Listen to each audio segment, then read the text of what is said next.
sa'yo, tunay at totoo. Kamat at talong, sigarilyas at mani, sitaw, bataw, patani. Sino ang magaling magluto? Ang babae o lalaki? Tinatanong pa ba yan? Eh, siyempre lalaki. Biruin mo, 2 itlog, 1 hotdog, 9 na buwan kang busog.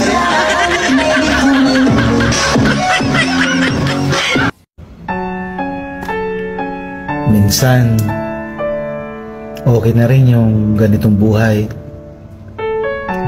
Di man ako laging masaya. Lagi naman akong cute. Ayaw, di ba?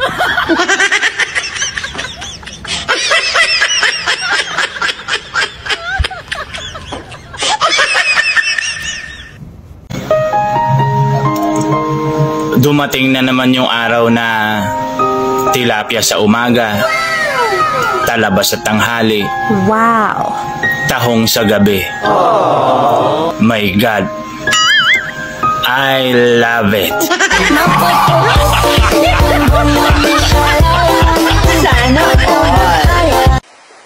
Manong, pinaparentahan po ba yung bangka? Alin dyan? Yung dilaw o yung puti? Yung dilaw? Oo. Yung puti? Oo. Magkano po? Yung dilaw o yung puti? Yung dilaw? 600. Puti? 600. Ilan po ang kakasya? Yung dilaw o yung puti? O yung dilaw? 4. Yung puti?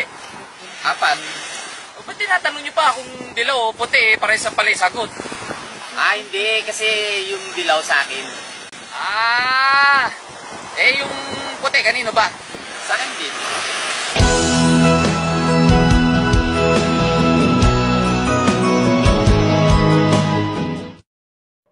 Kumusta ka na? Bakit hindi ka sumunod sa Barcelona? Ha? Kung talagang mahal mo ko, dapat sinundan mo ko. What? Hindi mo naman ako binigyan ng pamasahe eh. Gago!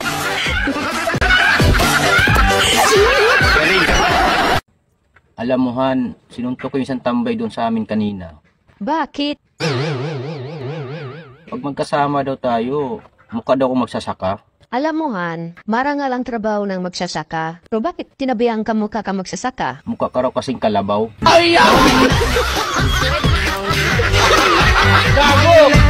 Bakit naman dinuraan mo yung kapatid mo? Ang sabi ko, gisingin mo kasi may pasok pa. Pa, narinig ko si mama kagabi. Ang sabi niya, pag ayaw pumasok, duraan ko.